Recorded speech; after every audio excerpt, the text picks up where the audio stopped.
Word, les documents longs, l'entête et le pied de page. Un en-tête, c'est un texte qui s'écrit dans la marge haute de chaque page de votre document. A l'inverse, un pied de page, c'est un texte répétitif qui va s'écrire en bas de la page, sur toutes les pages de votre document, dans la marge, là aussi. Ce que l'on veut faire donc, c'est mettre d'abord un en-tête uniquement à la section 2. C'est ça l'avantage des sections, c'est-à-dire qu'on va pouvoir mettre un en-tête uniquement dans cette section. Sinon, l'en-tête se met sur toutes les pages. Donc je me positionne dans la section 2. On voit que ici, nous sommes en section 2. Et pour aller dans l'en-tête, en fait, je vais faire un double clic dans la marge. À ce moment-là, j'ai mon curseur qui se met en plein milieu de la marge. Je vais à présent écrire mon en-tête et faire quelques manipulations. Alors d'abord, ce que je voudrais faire, c'est faire en sorte que le document ne soit pas lié au précédent, pour que ça ne se réécrive pas sur la section précédente. Alors pour faire ça, on va dans l'en-tête et pied de page, donc là je suis dans en-tête et pied de page, et ici on a quelque chose d'activé, on a un bouton qui est activé qui s'appelle lié au précédent. Je vais cliquer dessus pour le désactiver, ainsi je ne vais pas récupérer l'en-tête précédent, mes deux en-têtes seront indépendants les uns des autres. Mon en-tête, donc ce texte qui devra être répété sur chaque page, sera charte, alter, investissement.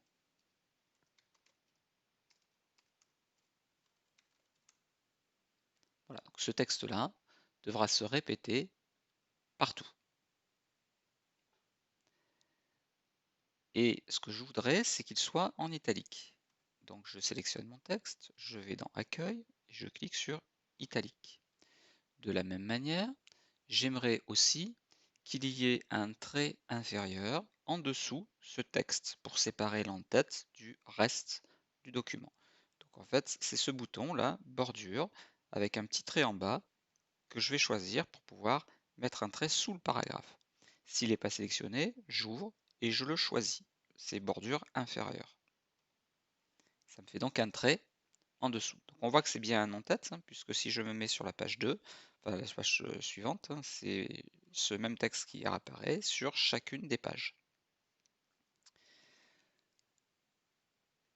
Je vais à présent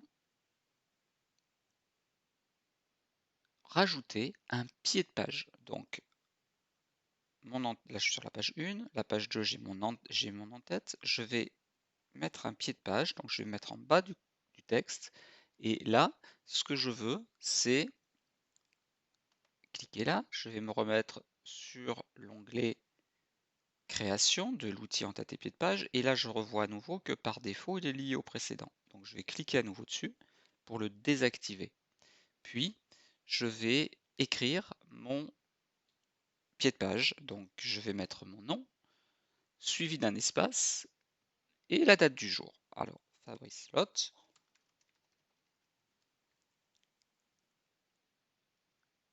un espace, un tiret, un espace.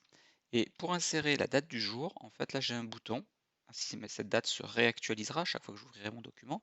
Et aujourd'hui, si on est le 14 juin, demain ça sera écrit 15 juin et après-demain 16 juin. Donc date et heure. Et là je vais choisir ce que je veux voir. Donc je vais choisir un format de date classique, comme celui-ci, et je vais indiquer de mettre à jour automatiquement. OK. Sinon, il ne se mettra pas à jour.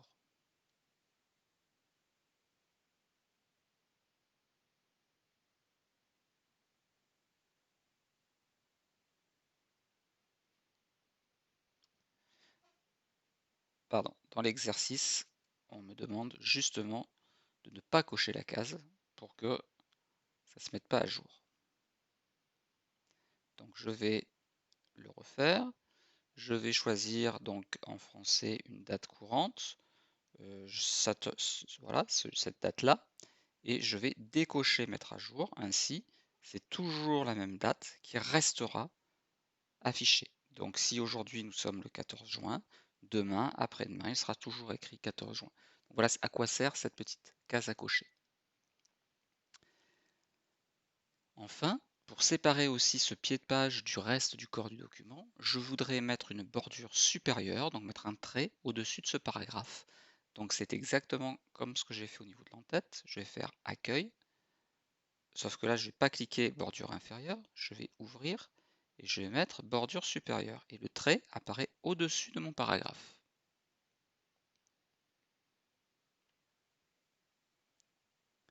Alors on va maintenant revenir dans le document principal. Voilà, vous voyez que de gris il passe à noir. Et on va essayer de descendre le zoom à 40%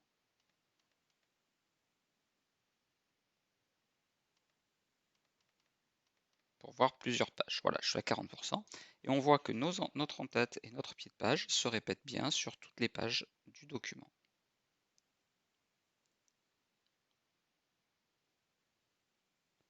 Alors, on va revenir sur un affichage en une page, donc je vais rezoomer. Voilà, on peut occuper tout l'espace, hein, pas la peine de laisser de l'espace libre. Et nous allons donc pouvoir continuer dans la prochaine vidéo la suite de la mise en page de ce document.